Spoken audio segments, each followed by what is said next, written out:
Gray waves roll beneath gray skies. A German U-boat surfaces, black water cascading off its hull. The Nazi flag is lowered. A white flag rises in its place. Kapitän Hans Werner, 34, gaunt, exhausted, beard unkempt, stares at the radio message in his hands. His crew of 20 men stand in the cramped space, silent. Werner, in German, subtitled, Admiral Donitz has surrendered. The war is over. We are ordered to surface and await Allied instructions.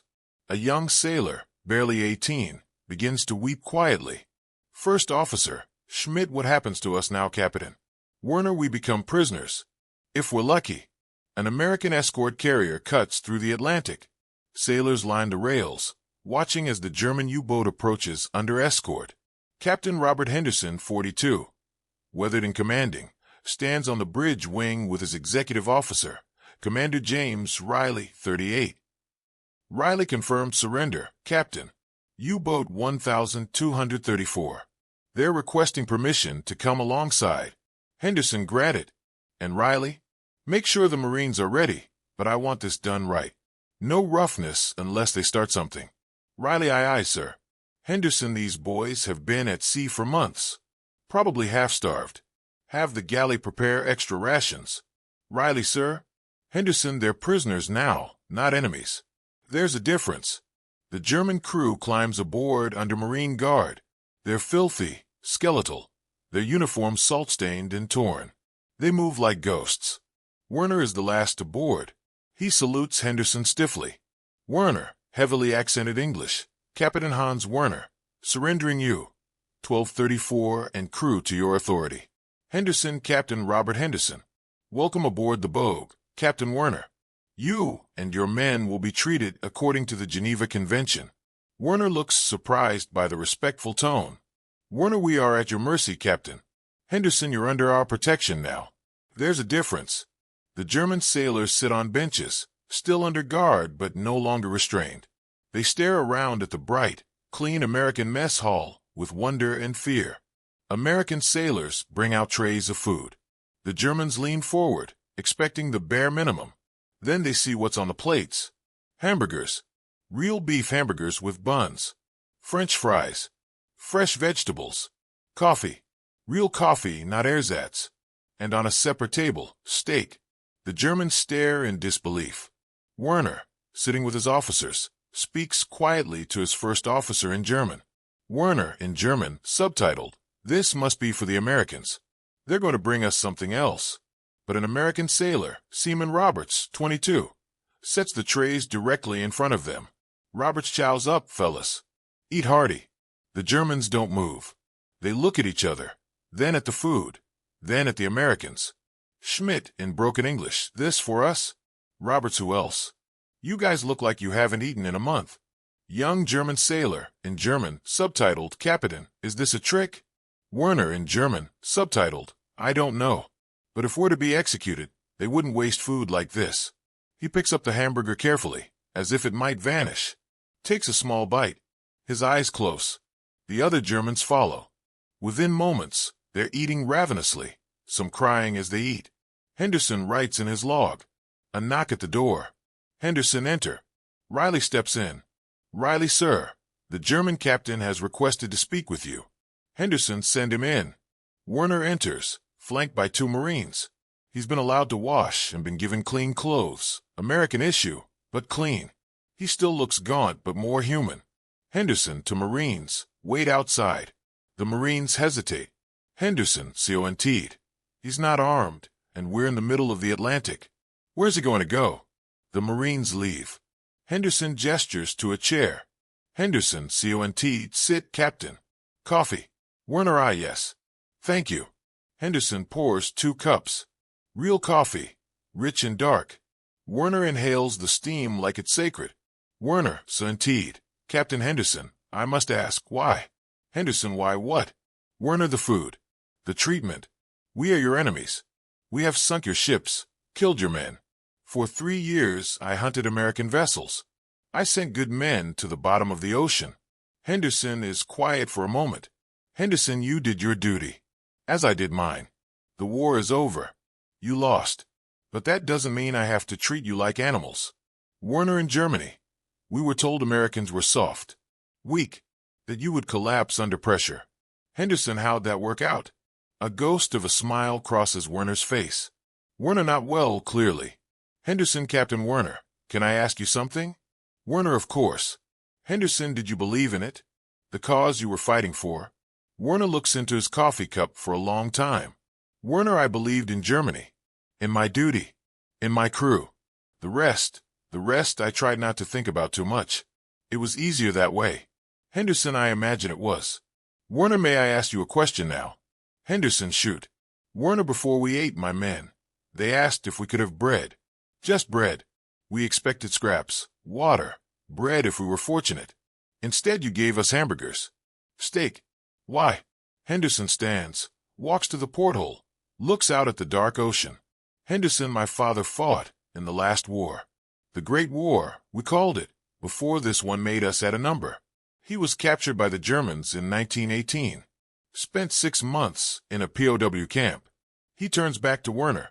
Henderson, so indeed, when he came home, he weighed 90 pounds. They'd starved him, beaten him, treated him like vermin. He never really recovered. Died when I was 16. Werner, I am sorry. Henderson, but here's the thing. Before the war, before any of that, my father worked at a plant in Pennsylvania. Half his crew were German immigrants. Good men. Hard workers. He used to have them over for Sunday dinner. Henderson sits back down. Henderson, CONT'd. War makes us forget that we're all just people. It makes us see enemies instead of human beings. But I remember what my father said before he died. He said, Bob, never let them make you forget that the man shooting at you probably has a family waiting for him, just like yours is waiting for you. Henderson, a broken man. But wise, yes. So when I saw you and your crew climb aboard this ship, I didn't see the enemy. I saw exhausted, starving men who were somebody's sons, somebody's brothers, maybe somebody's fathers. Werner's eyes are wet. Werner, my daughter, Anna. She is 7 years old. I have not seen her in 18 months. I do not even know if she is still alive. Henderson, where is she? Werner, Hamburg. With my wife. If Hamburg still exists. The bombing. Henderson, I'm sorry. Truly. They sit in silence for a moment. Werner, Captain Henderson, you asked if I believed in the cause. The truth is, I stopped believing long ago. But by then, it was too late. I had made my choices. I had my duty. My crew depended on me. So I kept going. Henderson, we all did what we thought we had to do. Werner, but you did it with honor. You treat your prisoners with dignity. We did not always do the same. Henderson, then be better than that. When you go home, whenever that is, be better than that. The German sailors eat breakfast. Real eggs, bacon, toast, orange juice. Some of them still can't believe it's real. A group of American sailors sit nearby. The atmosphere is tense, but not hostile. More curious. Seaman Roberts, to Schmidt. Hey buddy, you speak English? Schmidt, some, yes. Roberts, where you from? Schmidt, Berlin. You? Roberts, Iowa. Middle of nowhere. You got family? Schmidt, wife. 2 sons. You? Roberts, ma and pa. 3 sisters. Youngest one's about to graduate high school. They look at each other, these young men who were trying to kill each other weeks ago, and something shifts. A recognition. Young German sailor, in German to Schmidt. What is he saying? Schmidt, in German. He is asking about our families. Being friendly. Young German sailor, in German, why? Schmidt, in German, I do not know. But I think maybe the war really is over. The ship's doctor, Dr. Samuel Goldstein, 45, examines the German sailors one by one. Many have malnutrition, festering wounds, untreated injuries. Werner sits on an examination table. Dr. Goldstein listens to his lungs. Dr. Goldstein, you've got pneumonia starting. Must have been miserable in that U-boat. Werner, it was not comfortable, no. Dr. Goldstein writes notes, then pauses. He speaks carefully. Dr. Goldstein, I'm going to start you on sulfa drugs. Should clear up in a few days. Werner, thank you, doctor. May I ask your name? Goldstein. You are. Dr. Goldstein, Jewish, yes. The room temperature seems to drop. Werner goes very still. Dr. Goldstein, Suntide. My grandparents came from Munich in 1885. I've got cousins there. Or I did. I haven't heard from them since 1938. Werner, Dr. Goldstein, you want to know if I hate you? If I want to let you die? Believe me, the thought crossed my mind. But then I remembered that I'm a doctor. And doctors heal. That's what we do. He meets Werner's eyes directly. Dr. Goldstein, so indeed. You know what's happening in Germany right now. What we're finding. Werner, quietly. I have heard stories. Rumors. Dr. Goldstein, they're not rumors. They're real. All of it. And worse than you can imagine. Werner looks like he might be sick. Werner, I did not know. You must believe me. We were at sea. We heard things. But we thought, we hoped. Dr. Goldstein, that it was propaganda? Exaggeration? Werner, yes. Dr. Goldstein, it wasn't. Silence hangs heavy between them. Dr. Goldstein, so indeed, but you're still my patient. And I will still heal you. Because if I let hatred dictate my actions, then what's the difference between me and them? He hands Werner a bottle of pills. Dr. Goldstein, so indeed, 3 times a day. With food. You'll live. Werner, Dr. Goldstein. I am sorry. I know those words mean nothing. I know they cannot undo what has been done. But I am sorry. Dr. Goldstein, then prove it. Survive. Go home. Tell your daughter what happened. Make sure she knows. Make sure the next generation knows. That's the only apology that matters. The German sailors lie in bunks, real bunks with mattresses, not the cramped tubes of the U-boat. Some sleep. Others stare at the ceiling. Schmidt and the young sailor, Klaus, talk quietly in German. Klaus, in German, subtitled, I don't understand them. The Americans. They should hate us. Schmidt in German, subtitled, perhaps they do. But they're choosing something else. Klaus in German, subtitled, what? Schmidt in German, subtitled, to be better than their hatred. Werner enters, carrying a stack of letters. Werner in German, subtitled, men. Captain Henderson has given permission for us to write letters home. They will be censored, of course, but they will be sent through the Red Cross. A ripple of emotion through the room. Some men cry openly. Klaus, in German, subtitled, we can write to our families? Werner, in German, subtitled, yes. They will know we are alive. And safe. The atmosphere has changed. German and American sailors now sit at the same tables. Not friendly, exactly, but not hostile. The barrier is dissolving. A German sailor shows an American a photograph of his wife. An American teaches a German the words to a popular song. They're learning each other's languages, sharing cigarettes. Riley observes from the doorway with Henderson. Riley, never thought I'd see this, sir. Henderson, human nature, Riley. Give people enough food, enough safety, enough common ground, and they remember they're on the same side. Riley, what side is that? Henderson, the side that wants to go home alive. A radio operator hands Henderson a message. His face darkens. Henderson sits with Werner. The mood is somber. Henderson, I've received orders regarding your crew's disposition. Werner, where are we to be sent? Henderson, POW camp, in New York State first. Then you'll be processed and eventually repatriated to Germany. Could be months. Could be years. Werner, I understand. Henderson, there's something else. We've received confirmation about Hamburg. Werner's face goes white. Henderson, CONT'd, the city is largely destroyed. But the civilian population, they're recovering. The Red Cross is operating there. Werner, my family? Henderson, we don't have specific information. I'm sorry, but there are survivor registries being compiled. When we reach port, I'll make sure your name is added to the search list. Werner's hands shake as he grips the edge of the desk. Werner, thank you, Captain, for everything. You did not have to treat us with such humanity. Henderson, yes, I did. Because if I didn't, what did we just fight for? The USS Bogue passes the Statue of Liberty. The German sailors line the rail, staring at it in silence. Klaus, in German, subtitled, I thought she would be smaller. Schmidt, in German, subtitled, everything American is bigger than we thought. Werner stands apart, watching the city come into view. Henderson approaches. Henderson, impressive, isn't it? Werner, we were told this city would be in ruins, that our U-boats had brought America to its knees. Henderson, looks pretty intact to me. Werner, we were told many lies. Henderson pulls an envelope from his pocket. Henderson, this came through yesterday. Red Cross message. Werner's hands shake as he takes it. He opens it carefully. As he reads, tears stream down his face. Werner, she's alive. My Anna. My wife.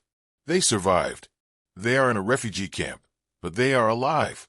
Henderson, that's good news, Captain. Werner, breaking down, I thought. I was certain. How can I ever thank you? Henderson, go home. Be a father to your daughter. Help rebuild your country into something better. That's all the thanks I need. The German crew prepares to disembark. Marine guards wait, but the atmosphere is respectful, almost gentle. American sailors shake hands with German sailors. Addresses are exchanged. Promises to write. Roberts approaches Schmidt. Roberts, hey, when you get home, you write to me, okay? Let me know you made it. Schmidt, you would want this. Roberts, yeah. I figure we spent 3 years trying to kill each other. Maybe we can spend the next 3 years being friends instead. He extends his hand. Schmidt shakes it firmly. Schmidt, I would like that very much. Dr. Goldstein stands with Werner at the gangway. Dr. Goldstein, remember what I said, Captain. Tell your daughter. Make sure she knows. Werner, I will, Doctor. I promise.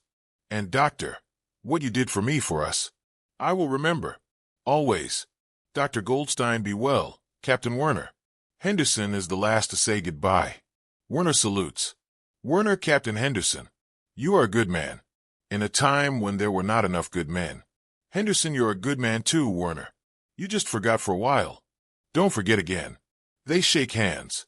Werner, when I tell my daughter about the war, when I tell her about surrender, I will tell her about you. About the captain who gave us hamburgers when we asked for bread. Henderson, tell her about why. Tell her it's always possible to choose kindness, even after hatred. Especially after hatred. A sprawling camp, but clean, organized. German prisoners play soccer, tend gardens, work in workshops. It's not freedom, but it's not cruelty either. Werner sits at a table writing a letter. Super, December 1945. Werner VO, my dear Anna. By the time you read this, I hope to be home with you. The Americans say we will be repatriated in the spring. I have much to tell you, my darling daughter, about war and peace, about hatred and kindness, about the Americans who could have treated us as we treated others, but chose differently. Roberts reads a letter from Schmidt at his family's kitchen table. His mother and sisters listen. Roberts VO. Reading. My dear friend Robert, I have returned to Berlin. The city is destroyed, but we are rebuilding. I found my family alive, by the grace of God. My boys ask about the American who was kind to their father. I tell them you are proof that not all enemies must remain enemies forever. Dr. Goldstein sits at his desk. On the wall behind him, a framed letter in German with English translation. The letter thanks him for his medical care and his humanity. It's signed by all 22 members of Werner's crew. Henderson STA stands at the rail of his ship, now being decommissioned. The war is over. His service is ending. Riley approaches with a package. Riley, this came for you, Captain. From Germany. Henderson opens it. Inside, a hand-carved wooden model of the USS Bogue, incredibly detailed. And a letter. Werner VO. Dear Captain Henderson, I am home. I have found my family. I am rebuilding my life and my country. But I will never forget that in the darkest time, you showed me light. You reminded me that it is possible to be victorious without being cruel, to be strong without being brutal, to win without losing your humanity. My daughter knows your name. My children's children will know your name. Thank you, my friend. Your grateful prisoner, Hans Werner. Henderson holds the model ship carefully, emotion washing over his face. Werner sits with his daughter Anna, 7, thin but healthy, in a small apartment. Photos of the devastated city visible through the window, but also signs of rebuilding. Anna, Papa, tell me again about the Americans. Werner, what do you want to know, Liebchen? Anna, tell me about the food. The hamburgers. Werner smiles. Werner, we were so hungry, Anna. We had been at sea for so long. We expected nothing. Maybe stale bread and water. We would have been grateful for that. Anna, but they gave you more? Werner, so much more. Hamburgers. Real beef. Fresh vegetables. Coffee. Even steak. Your papa ate steak, while he was a prisoner of war. Can you imagine? Anna, why did they do that, Papa? Werner pulls her close. Werner, because they understood something very important, something I hope you will always remember. They understood that the war was over, that we were no longer enemies, just men far from home. They chose to see our humanity instead of our uniform. Anna, will there be more wars, Papa? Werner, I don't know, Liebchen. I hope not. But if there are, I hope there will be more men like Captain Henderson. Men who remember that kindness is not weakness, that mercy is not defeat, that sometimes the bravest thing you can do is treat your enemy like a human being. Anna, I think Captain Henderson must be very wise. Werner, he is, and very brave. And I hope someday you will be like him. Super. 20 years later, an older Henderson, now in his 60s, checks his mailbox. Inside, an envelope with German stamps. He opens it to find a photo. Werner, now gray-haired, with his wife, his daughter Anna, now grown with children of her own, and his grandchildren. On the back, a note. Werner V.O. Dear friend, 20 years of peace. May we have 20 more. Your friend always, Hans. Henderson smiles, pins the photo to his refrigerator next to others from Schmidt, Klaus, and various crew members. A gallery of former enemies who became friends. His wife calls from the kitchen. MRS, Henderson OS. Who's it from, Bob? Henderson, old friends. Just checking in. He looks at the photos. German and American, former enemies, now connected by something more powerful than war. At the end of World War II, thousands of German prisoners were held by American forces. While there were certainly camps where conditions were harsh, many POWs reported being treated with unexpected dignity and respect. German sailors and soldiers often expressed shock at receiving quality food, medical care, and humane treatment, especially those who had been told that Americans were weak and cruel. Many formed lasting friendships with their captors. Some stayed in touch for decades. This story is fictional, but it represents the very real choice made by thousands of American servicemen. To be victorious without being vindictive, to be strong without being cruel, and to remember that today's enemy might be tomorrow's friend. The hamburgers and steaks were real. So was the kindness that served them. Sometimes the hardest battles are the ones we fight against our own hatred.